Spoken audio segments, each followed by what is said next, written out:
Aleluia, pode sentar.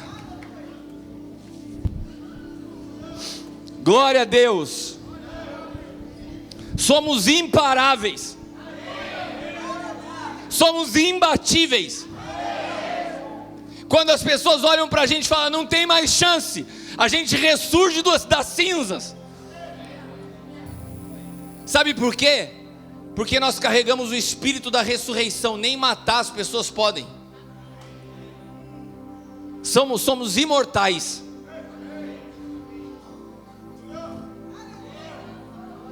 Você crê no que eu estou te falando?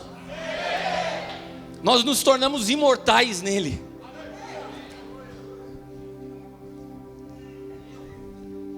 Não tem jeito de brigar com a gente.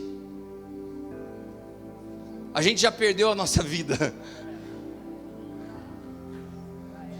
Há uma graça de Deus nessa noite sobre esse lugar. Sabe por quê? Porque quando homens se arrependem, homens mudam os ambientes. Quando Eva foi seduzida pela serpente, diz a palavra que ela comeu a serpente. Sabe o que aconteceu? Nada. Mas quando Adão foi seduzido por aquela proposta e comeu do fruto, diz que os olhos de ambos se abriram, porque o governo estava sobre a vida de Adão. Quando nós voltamos de retiro de homens, o ambiente fica mais leve. Quando eles expõem seus pecados, quando eles se humilham, quando se arrependem. O problema da sociedade é um problema de ausência de hombridade. De homem aprender a ser homem. Porque se um homem aprende a ser homem, a mulher automaticamente tem prazer em caminhar de um lado de um homem. O problema é com a gente, machaiada. Precisamos tomar vergonha na cara. E graças a Deus, nesse final de semana, eu sei que todos nós tomamos. Amém? Quantos homens com vergonha na cara estão aqui? Vergonha na cara e Cristo governando por dentro. Amém. Eu queria falar nessa noite sobre um tema bastante interessante. Eu vou passar um pouco sobre o que a gente falou no retiro, mas eu queria falar nessa noite sobre profissão de risco. Repita comigo, profissão de risco. Existem uns documentários falando a respeito de profissão de risco que é muito interessante. Por sinal, se tem alguém aqui desempregado, tem alguns anúncios que estão oferecendo trabalho para alimentar tubarão. Alguém se habilita? Vai ficar essa luz de balada aqui na minha cara? A gente já fica... Lucas, está disposto? Eu vi que você levantou a mão que está desempregado. Alimentar tubarão. Não? Também está disponível vaga para limpar torre de vidro lá em Dubai. Sabe aqueles prédios mais altos do mundo? Você pode descer na corda por fora, limpar o vidro daqueles prédios. Alguém se habilita? Eu não estou brincando não, é verdade, tem vaga disponível para isso. Minerador. Você já viu o trabalho do minerador? Já viu quantas notícias de pessoas que morreram dentro de uma mina? Repita comigo, profissão de risco. Tem uma então, cara, que é mais terrível ainda, ser policial militar no Rio de Janeiro. É pior que alimentar tubarão. São profissões de risco. Os institutos de previdência privada e de seguro pessoal, eles definem risco como sendo a probabilidade de ocorrência de um evento desfavorável. Então o que é risco? É a probabilidade de que um evento desfavorável aconteça na sua vida. Você está em risco, você está sujeita à probabilidade de um evento desfavorável acontecer na sua vida. E eu me lembro que eu aprendi isso numa situação muito peculiar. Teve uma época, quando eu não entendia muito bem o que era caminhar com Cristo, que eu e a Leila conversávamos e a gente falava assim, a gente precisa fazer algo para planejar o nosso futuro. Vamos produzir uma estabilidade, segurança, né? Não sei porque que eu falo rindo disso, mas acho que é porque eu estou feliz. Mas daí, cara, uma pessoa que trabalhava com um tipo de previdência internacional, um negócio top, cara. A sede do negócio era em Londres. E os caras me indicaram, foi a mulher lá no meu escritório. E daí sentou lá e falou assim: olha, o que você gostaria, de previdência ou de seguro? Eu falei assim: como que é o teu trabalho? Eu falei assim: olha, tem um plano que é mais top, que inclui os dois, previdência privada e seguro. Eu falei: nossa, legal, quero esse aí. Ela falou assim: eu só tenho que preencher aqui uma ficha do seu indicador de risco, para ver a taxa do teu seguro. Eu falei: como assim indicador de risco? Toda pessoa tem um risco. É que nem plano de saúde. Você fazer um plano de saúde com 60 anos de idade tem um preço, você fazer com 18 tem outro. Por quê? Porque a probabilidade de risco de você usar o seguro de saúde com 60 é maior do que com 18. Vocês estão entendendo? Então a mesma probabilidade de risco para um seguro de vida tem que ver qual que é o teu nível de risco, que tipo de risco você oferece para o seguro. E ela começou um relatório, começou a fazer algumas perguntas. Eu falei assim: é tranquilo, quer ver, eu vou pegar, olha as perguntas aqui. Você já saltou de bungee jump? Eu falei: já. Ela falou: já? Eu falei: já. Ela fez um xizinho assim. Ela falou assim: agora, mergulho? Eu falei: eu tenho carteirinha de mergulho, já fiz mergulho. Ela falou: já? Eu falei: já. Fez outro risquinho. Daí ela pegou e falou assim: você já saltou de paraquedas? Eu falei: já. Eu falei assim: já?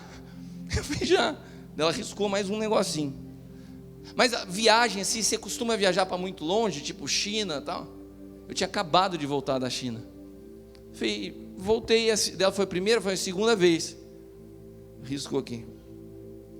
Daí ela falou assim: olha, eu tenho uma notícia para te dar. Eu falei: o que foi? A tua exposição ao risco é a mais alta que eu já calculei. O seu seguro é o mais caro, porque o teu risco é alto. Para a gente fazer seguro de vida de quem gosta dessas coisas radicais aí, fica muito caro. Eu falei: então deixa quieto, eu não vou fazer nada disso. E não fiz o seguro de vida. E quando ela saiu de lá, o Senhor me falou uma coisa: o reino de Deus é o oposto de uma previdência privada. Se no seguro o teu índice de risco te desabilita porque você fica uma pessoa muito cara, não é interessante. No reino de Deus, quanto mais a sua disposição ao risco, mais apto você está a Cristo ser revelado na sua vida. Quanto mais disposto você tem a se expor por Ele, quanto mais disposição você tem de se entregar por Ele, mais próximo você está de que Ele te aliste para caminhar com Ele. E não tem coisa mais arriscada, não tem profissão mais punk do que ser alistado por Jesus. Para pensar na vida tranquila que Pedro tinha. Cara, Pedro estava de boa, pescando os peixinhos dele lá no barco, tinha sua companhia familiar de pesca. Daí um dia ele cruza com Jesus, Jesus fala para ele: cara, eu vou mudar a tua profissão. Em vez de pescador de peixe, você vai ser pescador de almas. Pedro não entendeu nada do que Jesus disse, mas acabou crucificado de cabeça para baixo. Daí você pega uma menininha chamada Maria, tinha 13 anos de idade, a vida dela estava tranquila, cara. Eu vi falando do noivado dos dois, hoje estava assim, noivado preparado, tudo direitinho, pensando no casamento. De repente um anjo fala para ela: você vai ter um encontro com um cara. Ah, como que vai ser? Ele vai ser gerado dentro de você. Eu vou: mas quem é ele? É Jesus. Cara, quando Jesus chega na vida de alguém, meu irmão, quando Jesus chega na vida de alguém, a gente foi ensinado que Jesus vem na nossa vida para melhorar a nossa vida. Não, eu quero te dar uma notícia: Ele não veio na tua vida para melhorar a tua vida. Ele te encontra, quando Ele chega na tua vida, Ele chega para acabar com a tua vida, para destruir a sua vida. Se você é verdade, eu estou falando, é verdade, é uma boa notícia. Porque isso que você chama de vida, para Deus não é vida. Às vezes a gente caminha como se estivesse vivendo, mas nós estamos vegetando. Nós estamos sendo conduzidos como uma manada, a gente não sabe nem para onde está indo. Daí Ele te arranca dessa vida para te dar uma nova vida. E isso significa a morte dessa velha vida, a morte dessa velha natureza. Então, para conhecer a Cristo, tem que haver disposição ao risco. Dura coisa foi quando surgiu uma conversa no céu entre Deus e o diabo. Um dia começa a rolar um papo lá no céu e Deus olha para a terra e fala assim: tá vendo aquele ali? Aquele ali é o meu amigão, é o Jó. Daí o diabo fala assim: também? Até eu continuava teu amigo, você não deixa nada de ruim acontecer na vida dele? Deixa eu tocar nas finanças dele, deixa eu tocar na família dele para você ver se ele vai continuar sendo assim. E daí Deus falou assim: fechado, pode tocar, é meu amigo, ele vai segurar a onda. Sabe quando Deus bate nas nossas costas e fala assim: você é meu amigo, a coisa fica preta para o nosso lado. Terrível coisa é ser amigo de Deus. Ele acredita mais na gente do que a gente mesmo. Esses dias eu estava falando para os homens, hoje né, estava falando com os homens sobre pressão. Com Deus não dá nem para você dar um migué assim: olha Senhor, eu não estou mais aguentando, eu não estou mais suportando. Homem tem mania de fazer isso, mulher segura a onda, mas o homem, quando o negócio está apertando demais, ele tenta chorar para a mulher, para ver se a mulher fala: não amor, vai passar, calma. Agora se você vai falar isso com Deus, Deus olha e fala assim: cara, levanta aí, eu te conheço, você resiste, fui eu que te criei. Não Senhor, mas olha, está amortecendo o meu lado, eu não estou aguentando de dor. Não, eu conheço tua saúde, pode levantar aí que você está bem. Não dá para você dar migué em Deus. Ele acredita mais em nós do que nós. Ele olha para você e fala assim: não tem jeito, você vai passar por isso. Isso é temporal, isso não vai continuar na sua vida, isso tem um fim.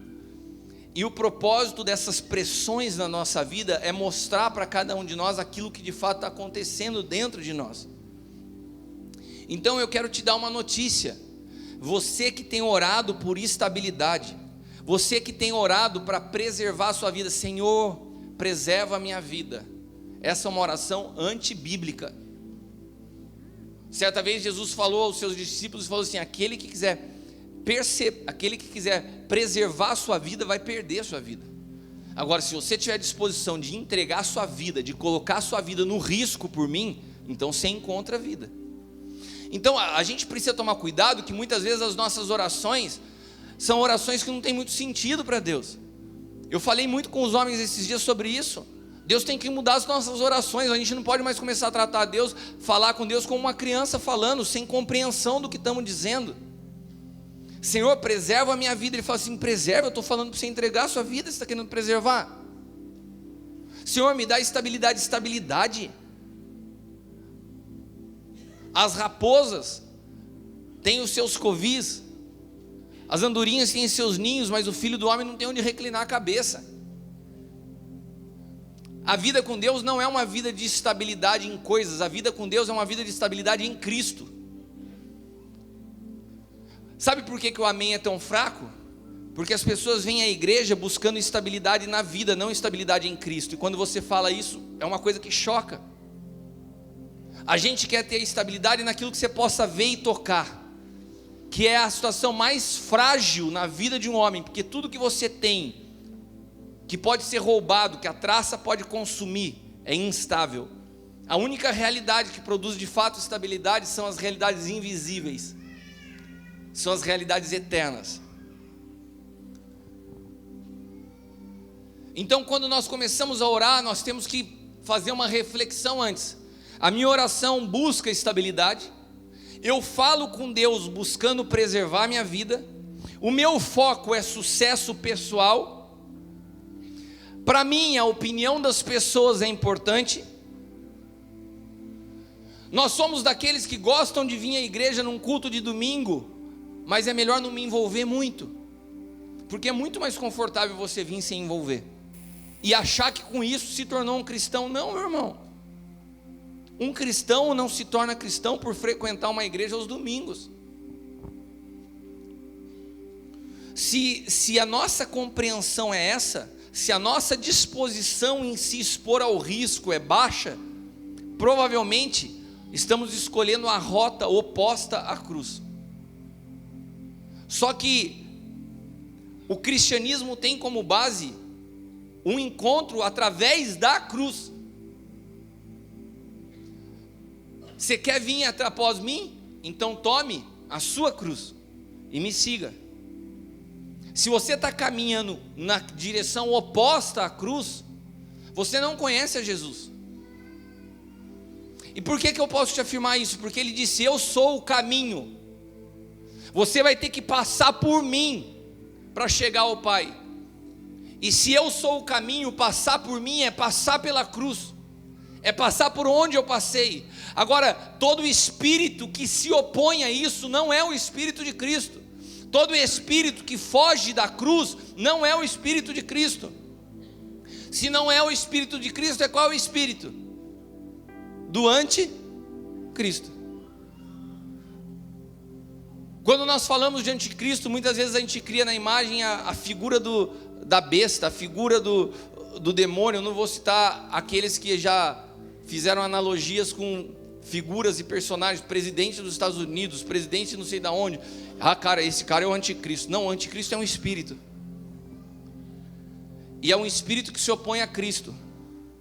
E se o Espírito de Cristo é o espírito de entrega, de renúncia da morte, o que se opõe a isso, ou seja, todo espírito que tenta preservar a tua vida, se opõe a Cristo, é o espírito do anticristo.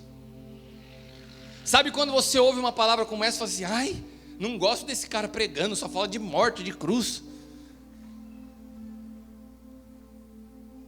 Compra um livro do Lair Ribeiro, vai ler autoajuda, meu irmão. O evangelho é cruz, o evangelho é morte. A nossa disposição de nos expor nos habilita a entrar no reino de Deus. Abra a sua Bíblia em Êxodo capítulo 2, versículos do 11 ao 14. Êxodo 2, do 11 ao 14, é o alistamento de Moisés para cumprir uma missão de libertador. Aqui Deus está apontando a figura que um dia o seu filho cumpriria, de nos libertar. Moisés libertou o povo do Egito e conduziu o povo a Canaã. Jesus vem nos libertar desse mundo e nos conduzir a Cristo, ao Pai. Então Moisés é uma figura profética de um libertador. Moisés é uma figura profética do Cristo. Amém? E aqui nós vemos o alistamento de Moisés. Nós vemos a habilitação de Moisés para cumprir um chamado. E é interessante porque a gente olha e a gente fala sempre assim: ah, Moisés foi lá no Egito para ser treinado pelo faraó para libertar o povo. Não, não foi isso que habilitou Moisés. Êxodo fala assim: aconteceu naqueles dias que, sendo Moisés já homem, saiu a seus irmãos. Primeira coisa para ser um libertador, precisa ser homem. Nesses dias eu tô passando por várias coisas que nós ouvimos esses dias. Uma das palavras que a gente ouviu esses dias é que você nasce macho, mas um pai te faz formar homem. Jeito de homem, voz de homem, pelo no peito não faz de ninguém homem. Até Tammy Gretchen consegue fazer isso. Ser homem diz respeito à atitude. Ser homem diz respeito a uma identidade em Cristo. Ser homem é ser formado por um pai, ser conduzido a uma posição. Então, uma das características de um libertador é homem. Não estou falando de gênero, estou falando aqui de maturidade. Amém? E aconteceu naqueles dias que, sendo Moisés já homem, saiu a seus irmãos e atentou para as suas cargas. Viu que um egípcio feria um hebreu, homem de seus irmãos. Olhou um e ao outro, e vendo que não havia ninguém ali, matou o egípcio. Repita comigo: Moisés matou um egípcio.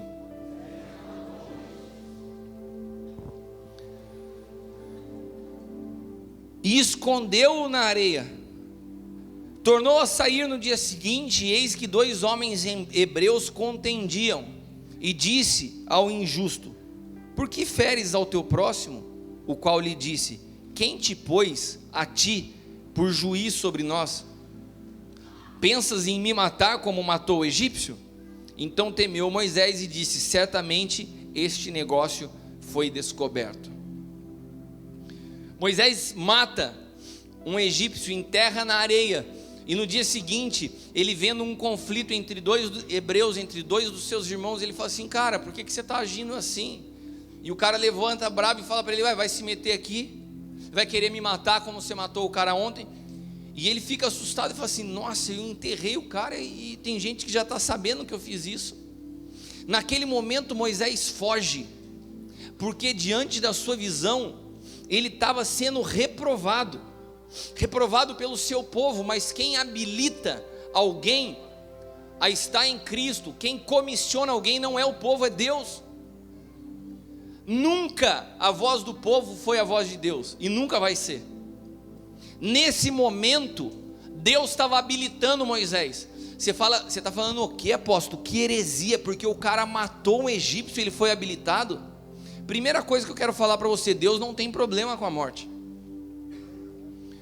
Agora, quando ele vê naquela época, naquele contexto do antigo pacto, Moisés estava sendo preparado para libertar um povo que estava sendo escravizado pelo Egito. E quando ele vê Moisés vivendo todo o conforto do palácio, todas as regalias de ser criado como filho do faraó, e ele se expõe ao risco para salvar o seu povo, ao ponto de matar um egípcio para defender um hebreu, Deus fala assim: esse cara aí tá bom, hein? Esse cara aí já não está levando muito em conta a vida dele, ele já não está muito preocupado com o seu conforto pessoal, ele está disposto a expor a vida dele ao risco para salvar alguém. Você consegue entender? Você consegue entender que a vida com Deus, a vida com Cristo, cumprir, deixar você construir na história, na pouca história que nós temos sobre a face da terra, algo que vale a pena. Quando os anos passam, você olhar para trás e falar assim: cara, eu cumpri a minha carreira e guardei a fé. Eu sei que a minha vida teve um propósito. Eu sei que a minha vida cumpriu algo que o Senhor desenhou para mim desde a eternidade. Para isso você tem que ter disposição de se expor ao risco. E quando Deus olha isso na vida de Moisés, ele fala assim: meu, esse cara... Só que Moisés, ele não ouve a Deus, ele ouve o povo e foge. E foge por causa da palavra dos egípcios, por causa da palavra dos seus irmãos. E eu quero te falar algo: o que habilitou Moisés, o que fez Deus olhar e falar assim: esse cara vai cumprir essa missão. Não foi todo o treinamento que ele recebeu com os melhores coachings do Egito. Não foi assistir um tutorial de libertação no YouTube. Hoje o YouTube tem tutorial para tudo. Como fazer o seu ministério relevante em 10 passos. Como fazer a sua igreja crescer em 5 passos. Como bombar o número de seguidores no seu Instagram em tantos passos. Não, Moisés não assistiu um tutorial no YouTube. Porque o evangelho não se aprende com tutorial no YouTube. 10 passos para a morte do eu. Não tem essa, meu irmão. A gente vai ser colocado na prova mesmo. Na prensa mesmo. É pressão mesmo para a gente poder enxergar o que de fato a gente carrega por dentro. Então Moisés, depois de experimentar, colocar sua vida em risco, por amor a um hebreu, Deus fala assim: esse cara pode ser esse libertador. E eu fico imaginando, depois que Deus vê essa atitude de Moisés, Deus vai entregar a esse Moisés os 10 mandamentos. E dentre os mandamentos que Deus manda Moisés escrever, estava assim: não matarás.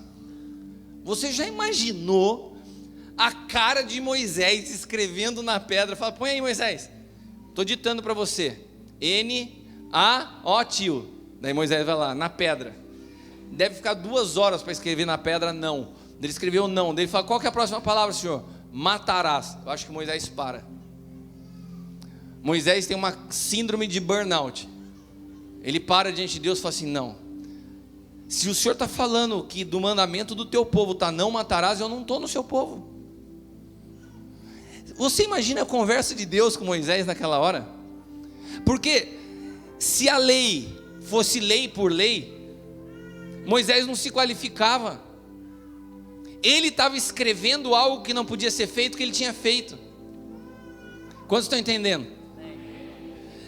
E Deus para e começa a falar com ele: meu filho, deixa eu te dizer, de fato eu não quero a morte, eu não desejo a morte de ninguém, eu não quero que ninguém se perca, eu não sou alguém que aprecio a violência, não se trata disso, meu filho. Eu não te chamei porque você matou, e nem te desqualifico porque isso aconteceu, mas a tua mentalidade, a tua atitude aponta uma mentalidade de um pai, a disposição de dar a sua vida para salvar ao teu irmão. E Deus estava desenhando em sombras o apontamento do Cristo, o Filho de Deus que daria a sua vida para salvar os seus irmãos, o Filho de Deus sem pecado, que sem culpa alguma receber a culpa minha e a tua, e sofrer por um sofrimento que não era dele. E Deus fala assim: cara, você se encaixou nesse atributo, você comprou uma briga que não era tua, você defendeu alguém você entrou para defender alguém, expor na sua vida o conforto que você tinha, o prestígio que você tinha. Sabe, eu estou desenhando algo, Moisés, que no futuro as pessoas vão entender que cristianismo tem que ter disposição de dar a sua vida, tem que dar disposição para dar a vida. Nós fazemos parte de um corpo. Quando alguém se acanha diante de acusações covardes e fala assim: e faz como Pedro, não conheço. Quando você vê falar mal do teu irmão, que senta do teu lado, que ministra a tua vida, e fica quieto, Deus está falando: não, você não entendeu nada. Moisés do antigo pacto expôs a vida dele para salvar um irmão, e você fica fingindo que não sabe que é com você. Nós somos um em Cristo. Se falam da tua vida, estão falando da minha. Se falam da minha, estão falando da tua. Como que nós nos comportamos? Como que nós reagimos? Moisés, eu sabia, ele tinha cara de assassino desde o começo.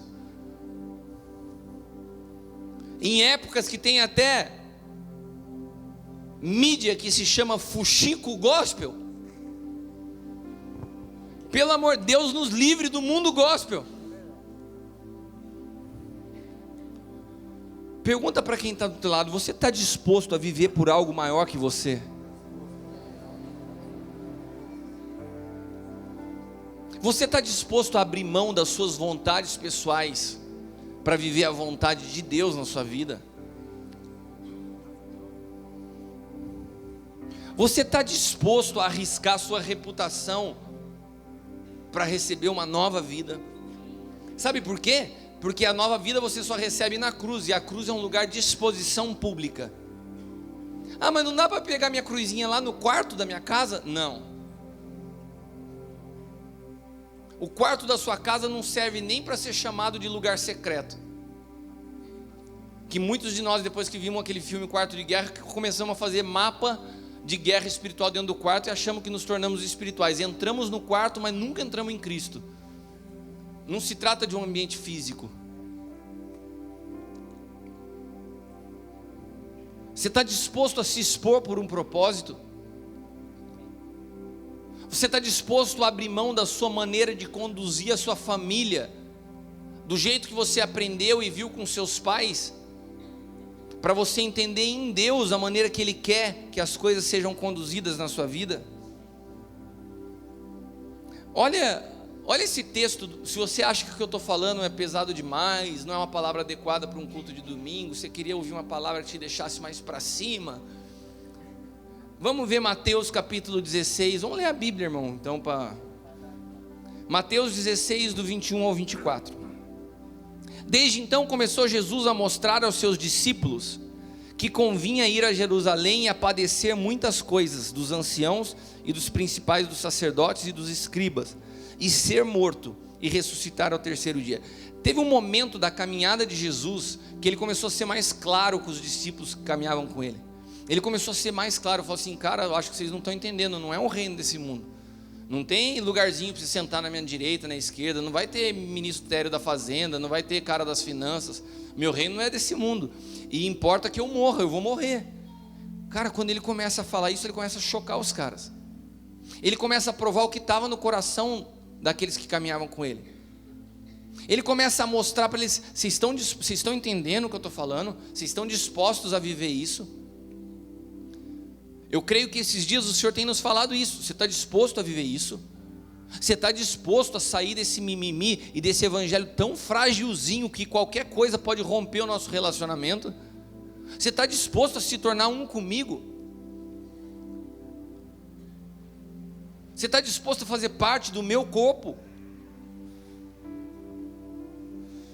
E Pedro, tomando ele à parte, é interessante que Pedro chama Jesus de lado. Ele começa a falar assim: galera, eu vou morrer, vocês não entenderam nada, meu reino não é desse mundo, eu vou para a cruz, eu vou morrer, vocês vão ficar aqui. Daí Pedro fica assustado e fala assim: Jesus, chega aqui, só nós dois. Cara, esse discurso não está legal para um culto de domingo, cara. Olha quanto visitante veio hoje. Jesus, segura a onda, cara. Nós estamos numa época que as pessoas estão querendo palavras de autoajuda, que as pessoas estão querendo palavras que dêem um impulso para a semana, que as pessoas estão esperando um Salvador que liberte o povo da opressão dos romanos. Você vem falar que você vai morrer, a galera vai tudo embora, não vai mais encher a igreja. Jesus, para com esse discurso. Você está louco de falar que você vai para a cruz, que você vai morrer? Jesus, entre nós dois aqui, isso aqui não está legal. Você já está recebendo um monte de unfollow nas suas redes sociais aí. Discurso chato, cara. Pedro tomou ele à parte e começou a repreender ele, dizendo: tem compaixão de ti, o Senhor é gente boa, pô, não precisa com isso, para com essa baixa estima, isso não vai acontecer. Eu vou profetizar. Você imaginou, Pedro estava falando assim: eu vou profetizar sobre a tua vida. Jesus, não vai acontecer isso, você não vai morrer, eu não vou deixar você ir para a cruz, porque eu sou teu amigo.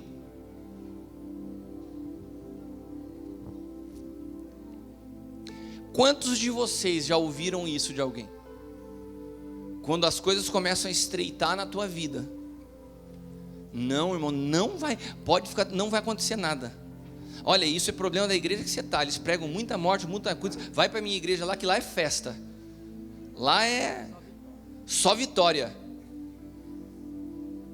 Quantos de vocês ouviram, jovens, adolescentes, que ouviram dos seus pais: cara, para com esse negócio de igreja, você está ficando fanático, corte, desfruta da vida, meu filho. Morte, morte, morte. Alguém está entendendo o que eu estou falando? Amém.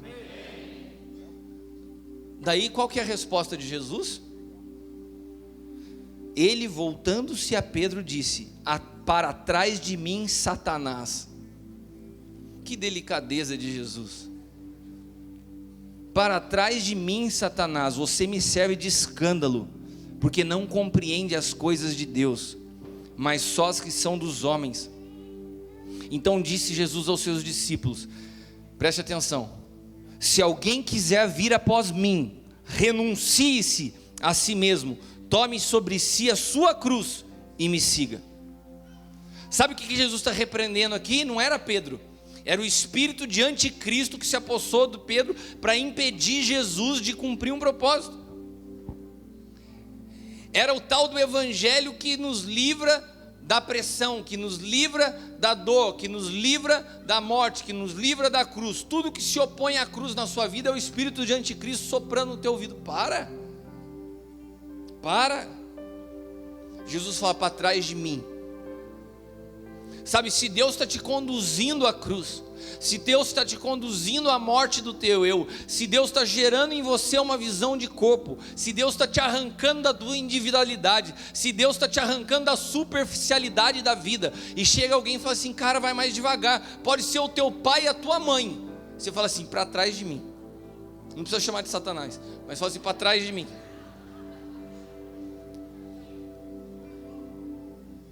Não tem nada que possa nos deter em ir à cruz, porque se tiver, esse espírito é o espírito atuante nesse século do anticristo.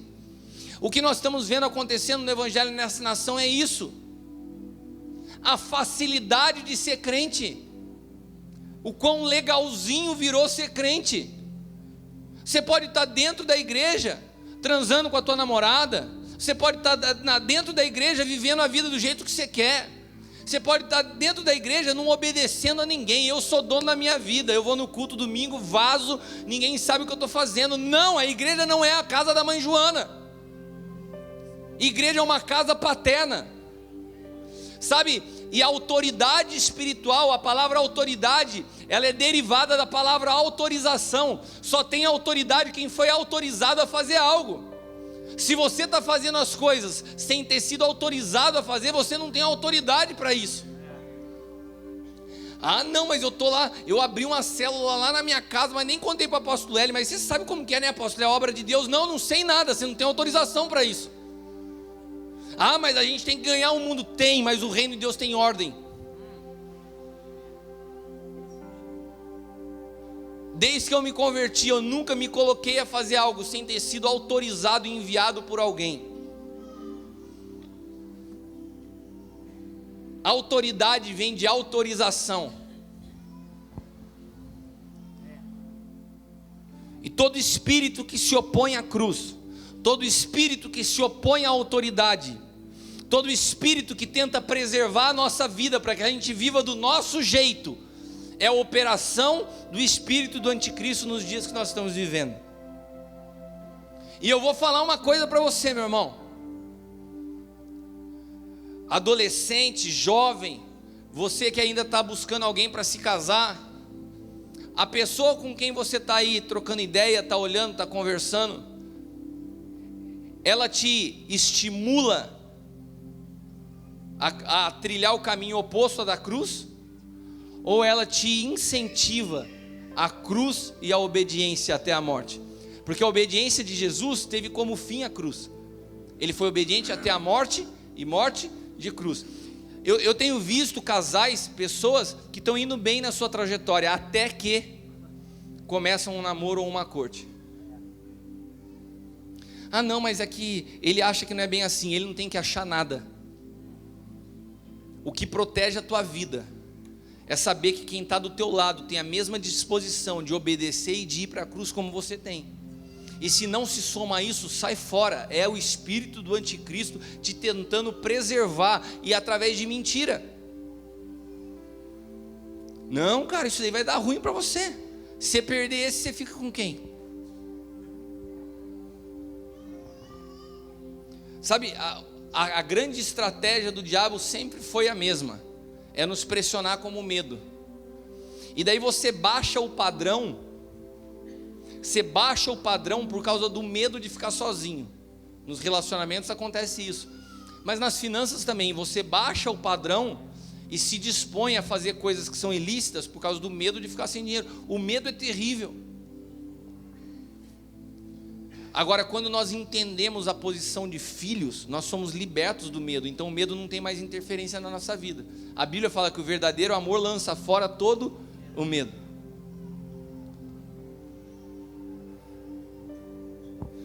Olha o que está escrito em 1 João capítulo 2, versículos 15 ao 18. 1 João 2, do 15 ao 18. Não ameis o mundo, nem o que no mundo há. Se alguém ama o mundo, o amor do Pai não está nele. Porque tudo que há no mundo, a concupiscência da carne, a concupiscência dos olhos, a soberba da vida, não é do Pai, mas é do mundo. E o mundo passa, sua concupiscência, mas aquele que faz a vontade de Deus permanece para sempre. Filhinhos, já estamos na última hora, e como ouviste, já vem o anticristo. E também agora muitos já têm se feito anticristo, por onde conhecemos que já estamos na última hora. Sabe, quando João escreve essa carta, ele fala assim: muitos já têm se feito como o próprio anticristo. Como que alguém se faz um anticristo? Quando o seu discurso se opõe à cruz, quando a sua mensagem te livra da morte. Não tem o evangelho sem a morte do eu. Não tem como conhecer a Cristo sem o conhecer na sua morte e na sua ressurreição. Toda palavra que se opõe a isso é a palavra do anticristo. É tornar o evangelho mais palatável. A mensagem do evangelho nunca foi palatável. A mensagem do evangelho sempre foi desafiadora. Seguir a Jesus sempre foi um desafio de se expor ao risco. Se seguir a Ele já não era fácil, o que você acha que é portar Ele dentro de você, perder a sua vida? Saulo era alguém renomado, um teólogo respeitado. Ele vivia num ambiente de religião, frequentava os cultos, tinha uma boa mensagem, até que Jesus se revela a ele e fala assim: cara, por que você me persegue? A tua mensagem me persegue, as tuas ações contra os meus filhos me perseguem.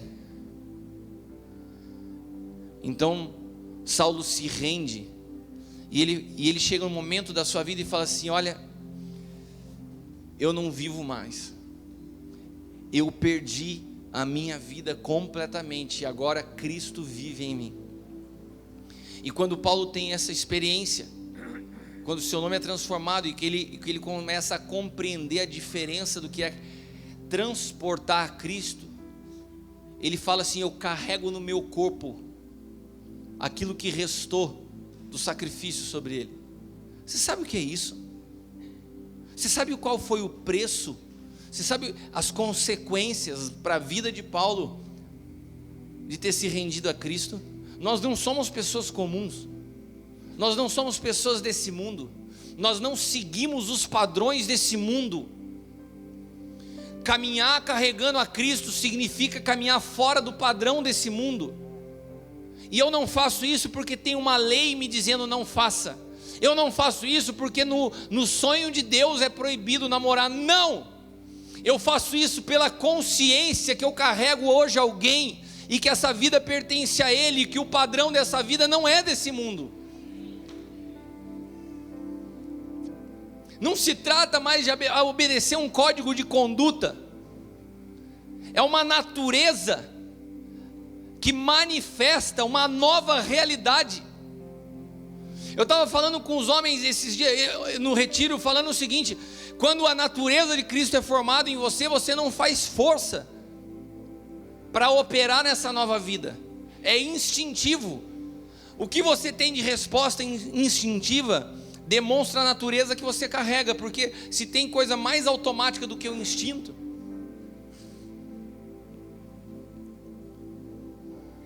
Se Adão governa a tua vida, na hora que você é pego de surpresa, na hora que a pressão vem, o teu instinto, ele aponta que Adão continua no controle. Agora, se Cristo governa com você, governa a tua vida, na hora que você é pego de surpresa, na hora que a pressão chega, na hora que a notícia ruim bate na tua porta, a tua reação instintiva é a reação de Cristo, porque se trata de uma natureza, e na hora do instinto, não tem como disfarçar. Enquanto você frequenta uma igreja sentada num banco, você consegue fazer cara de crente, cantar como crente, orar como crente, até que você é pego de surpresa.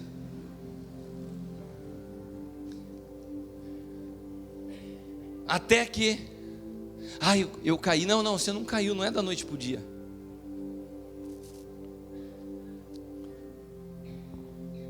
Nós vivemos dias em que a própria religião evangélica se opõe à cruz, porque hoje o crescimento se tornou mais importante do que a mensagem, porque o desenho do céu para a terra, ele não é um desenho atrativo a multidões. E quando você tem numa mão obedecer o desenho divino ou se tornar atrativo às multidões, a escolha sempre é se tornar atrativo às multidões. Nós precisamos ter discernimento, os nossos olhos precisam se abrir, para que a gente possa compreender as mensagens de Cristo e as mensagens dos anticristos que já estão operando.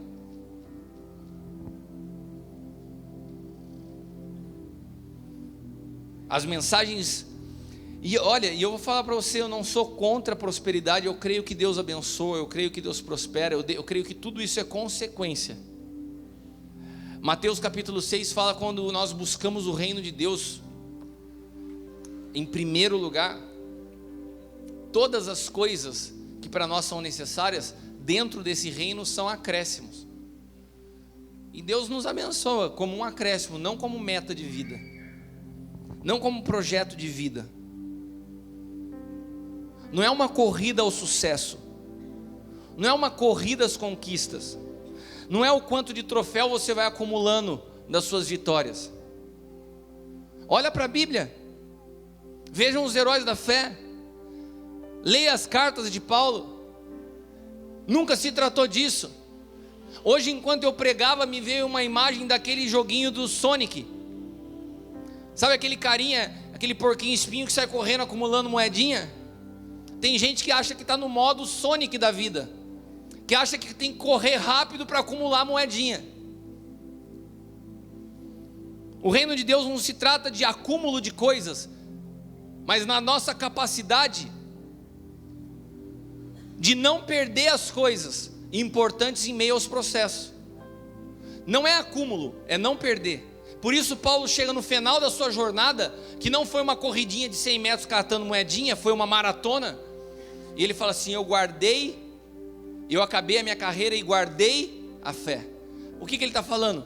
Eu resisti aos processos, eu fui envergonhado, eu fui chicoteado, eu fui perseguido, eu fui humilhado, eu cheguei ao final e guardei a fé. Ele não fala assim: olha o quanto de troféu eu tive, irmãos, olha como Deus me abençoou, olha o carro que eu tinha quando eu me chamava Saulo, e olha o carro que Deus me deu quando eu me tornei Paulo.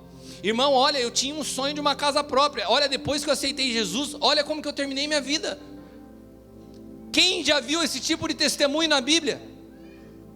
E da onde a gente consegue distorcer o evangelho dessa maneira? Não se trata de acúmulo, se trata de não se perder. Sabe, o que eu tenho aprendido nesses anos da minha vida é que a fé, a experiência com Cristo gerada em mim, não pode se perder nos dias que nada funciona. Quando Deus não responde às minhas orações, quando o arrepio não vem na hora do louvor, quando as coisas não funcionam, quando você é questionado, quando você é ofendido, quando as pessoas te falam assim: cadê o teu Deus? Você não é homem de Deus, como que você passa por um processo de fracasso? Sabe, passar por isso e falar assim: não, mas eu guardei a minha fé, é disso que se trata o evangelho. É se manter de pé. Se manter de pé não na minha força, mas naquele que me sustenta pela sua voz. E tem gente que confunde cruz com problema pessoal.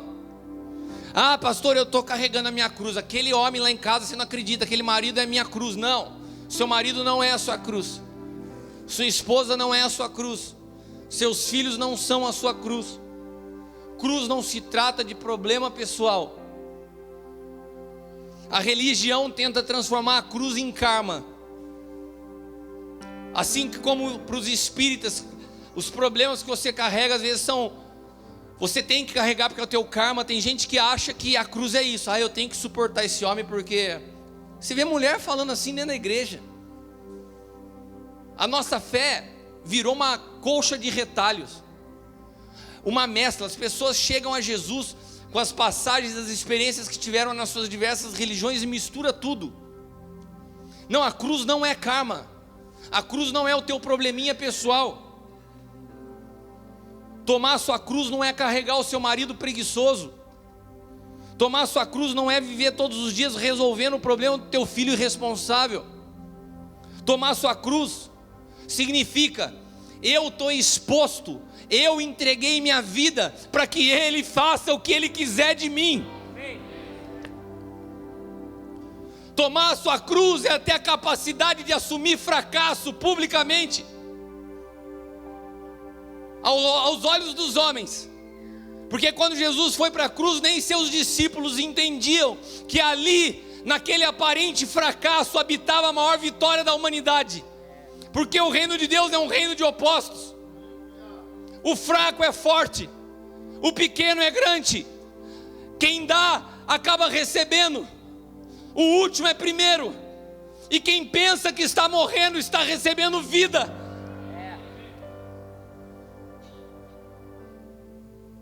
Os processos que passamos, eles só têm uma importância: transformar a nossa maneira de pensar. Não se trata de nada que está à nossa volta, se trata da nossa estrutura de pensamento. Eu queria ler 2 textos com vocês para terminar. Abra sua Bíblia em 2 Reis, capítulo 19. Aqui nós vemos a história de Ezequias. A Leila pregou sobre ele esses dias. Deus tem falado muito conosco lá em casa a respeito do rei Ezequias. Ezequias foi um homem que começou a ser pressionado pelas circunstâncias da vida por Senaqueribe, que era rei da Síria. O rei da Síria, o império assírio, foi um dos impérios mais violentos da história da humanidade. Eles decepavam pessoas, cortavam dedos dos pés, das mãos, dilaceravam pessoas, matavam filhos e os expunham publicamente na frente dos pais. Eles eram terríveis, sanguinários, e eles começaram a conquistar todo o reino de Israel, e foram cercando gradativamente o reino de Judá, da qual Ezequias era rei. E Ezequias não se rendia, confiando em Deus. Certa vez Senaqueribe mandou mensageiros falar a Ezequias: você está louco?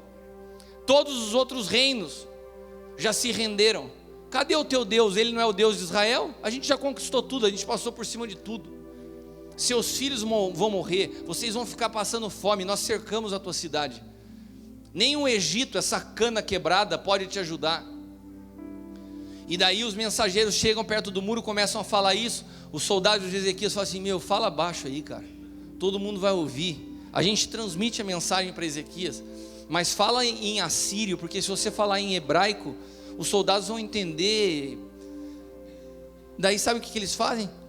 Eles começam a gritar bem alto em hebraico, é para eles ouvirem mesmo, porque a intenção de Senaqueribe era oprimir, através de uma pressão psicológica, do medo, o rei Ezequias. A estratégia do diabo nesses dias é a mesma. Existem pessoas aqui que estão sendo oprimidas pelo medo. Sabe, se Senaqueribe tivesse vivo hoje, ele estaria fazendo uso das redes sociais. Senaqueribe mandava um WhatsApp assim para Ezequias: e aí, fica esperto. Senaqueribe postava uma foto do Instagram: olha o tamanho do meu exército, só para ir amedrontando. O diabo tem feito isso conosco. Cada vez que você está sustentando a sua santidade, e uma menina que era tua amiga e saiu e baixou o padrão e de repente está se casando, você olha e fala assim: caramba, será que só eu estou vivendo isso? E Senaqueribe vai te pressionando, vai te oprimindo na mente.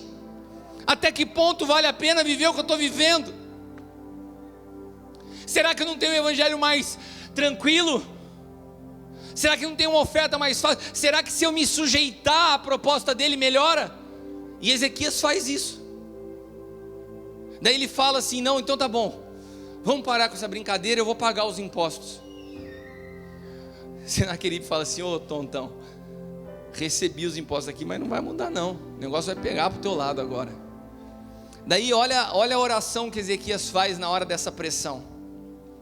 2 Reis 19, do 15 ao 19 diz assim: orou Ezequias perante o Senhor e disse: ó Senhor Deus de Israel, que habita entre os querubins, tu mesmo, só tu és Deus de todos os reinos da terra. Foi o Senhor que fez o céu e a terra. Inclina, Senhor, teu ouvido e ouve. Abre, Senhor, os teus olhos e olha. Ouve as palavras de Senaqueribe, que enviou esses mensageiros para me afrontar e para afrontar o Deus vivo.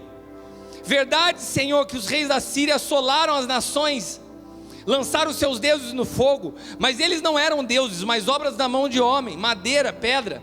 Por isso eles foram destruídos. Agora, Senhor, tu és o nosso Deus, eu te suplico, livra-nos da sua mão, e assim saberão todos os reinos da terra que só tu és o Senhor. Sabe o que acontece?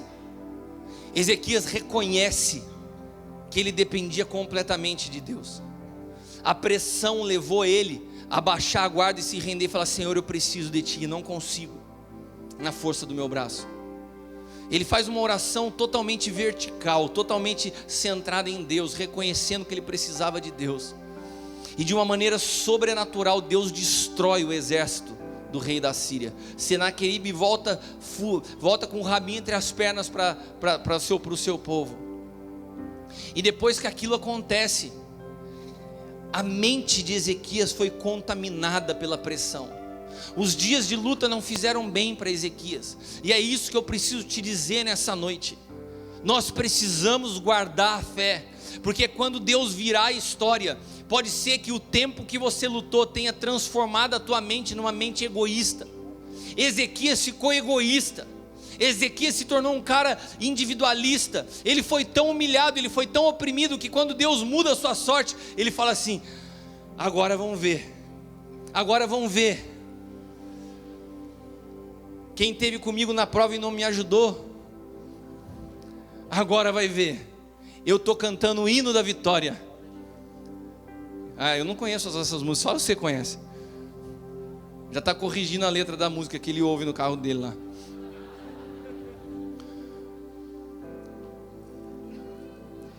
E daí, depois que tudo muda, ele fica doente. E ele fica doente, e ele vai fazer uma outra oração para o Senhor. Tudo já virou. Ele já estava se sentindo o cara. Pô, Deus é Deus na minha vida. Mudou tudo, tá vendo? Mas a oração dele já não é mais exaltando a Deus. Não é mais falando da grandeza de Deus e da dependência dele. No capítulo 20 ele ora assim: naqueles dias adoeceu Ezequias mortalmente, e o profeta Isaías, filho de Amós, veio até ele e disse: assim diz o Senhor, põe ordem na tua casa, porque vocês vão morrer, não viverá. Então virou o rosto na parede Ezequias e orou ao Senhor.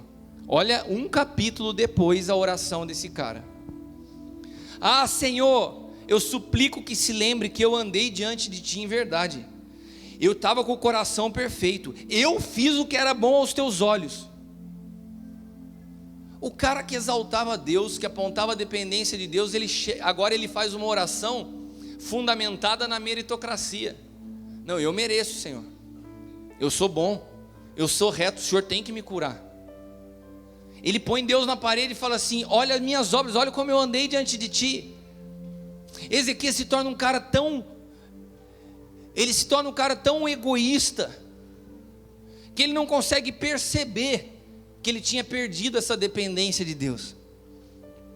Ele perdeu o discernimento e perdeu a lucidez. Na hora da pressão ele estava dependente, na hora que as coisas mudaram ele se sentiu independente. Na hora que ele estava sob pressão, ele foi lúcido. Na hora que ele saiu da pressão, ele perdeu a lucidez na maneira de orar. E daí acontece algo interessante, que Deus responde para ele. Fala: tá bom, eu vou preservar a tua vida, vou atender a tua oração.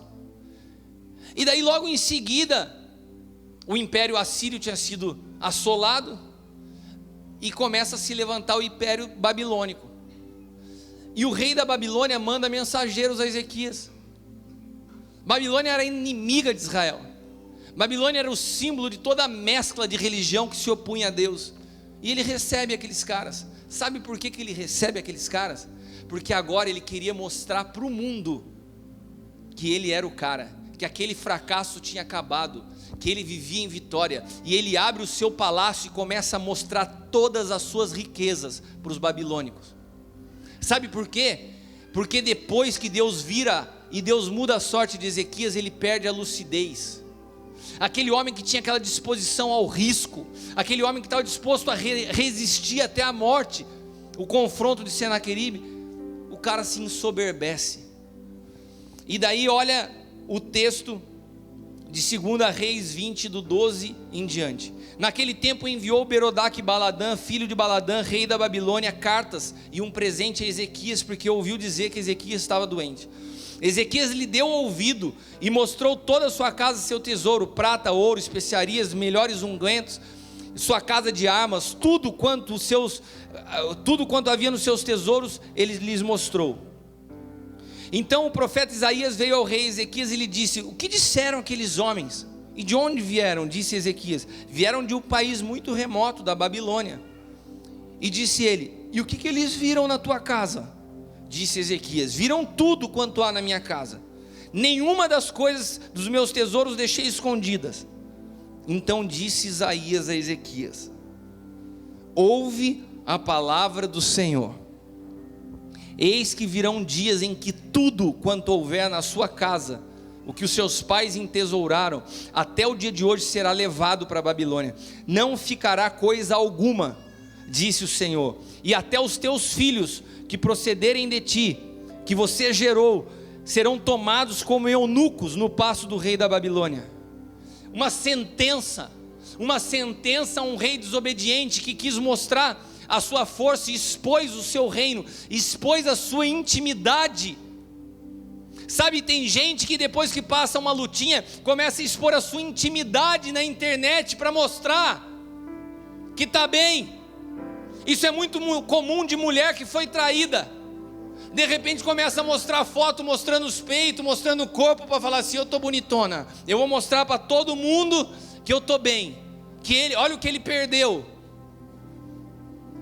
Sabe, o cara passa por um tempo de luta, de prova, perde, daí começa a postar foto de carrão, foto de moto. Não, eu tenho que mostrar. E isso leva você a um lugar de egoísmo e distanciamento de Deus, que te torna insano. A vida não se trata de provar nada a ninguém. Os processos de Deus têm a ver com como os nossos pensamentos reagem nos dias bons e nos dias maus. A derrota não pode te levar a uma mentalidade de fracasso, e o sucesso não pode te levar a uma mentalidade soberba. Estar em Cristo é permanecer estável no seu espírito, ainda que as circunstâncias te abalem. E sabe o que acontece depois de uma palavra terrível que o profeta libera sobre ele? Ele responde assim: então disse Ezequias a Isaías: boa é essa palavra que você disse, pois nos meus dias haverá paz. Sabe o que ele fala? Está tranquilo, quem vai perder, quem vai ser levado como eunuco são os meus filhos, nos meus dias vai ter paz. O cara se tornou tão insano e egoísta, que ele falou assim: eu já lutei muito na minha vida, não estou muito preocupado com o meu futuro, eu quero agora saber que eu vou viver bem. Então essa palavra é boa. É isso que tem acontecido com muitos nos dias que nós vivemos. Eu não estou nem aí se isso agrada a Deus ou se não agrada a Deus, importa é que eu estou bem, eu estou em paz. Eu já aconselhei gente que eu falo assim: cara, está errado esse seu relacionamento, está errado esse seu comportamento, Deus não aprova isso. Sabe o que a pessoa responde para mim? Mas eu estou em paz. Espírito de anticristo, espírito de justiça própria, que se opõe a Cristo. Os nossos pensamentos nos definem. Ou nós somos governados pela mente de Cristo, ou nós vamos ser como um pêndulo, como onda do mar, inconstantes, levado pelas circunstâncias. Nos dias bons, sentimos que aquilo que nós temos é fruto do nosso merecimento. Nos dias maus, nos sentimos abandonados. E você vê aquelas pessoas instáveis nas suas emoções, pressionados. Nos dias da pressão, a paternidade vira cobrança. Nos dias bons, é apaixonado pela história da paternidade. Nos dias maus, o novo pacto só serve para falar: eu já percebi que o que eu tenho aqui é Adão. No dia bom, o cara fala como se entendesse tudo de Cristo. São pessoas inconstantes. Sabe o que o Senhor precisa, meus irmãos? É nos levar ao fim de nós mesmos. É que nós tenhamos a coragem de nos expor até o fim, para que nós não caiamos na insanidade de, depois de sair de dias difíceis, achar que as nossas vitórias são para apontar para o mundo que Deus é Deus na nossa vida. Não. As nossas vitórias não têm o intuito de provar nada para ninguém. São processos internos, que o alvo é sempre o reino de Deus. Não se trata mais de nós. Eu tenho nessa noite uma oração a fazer contigo.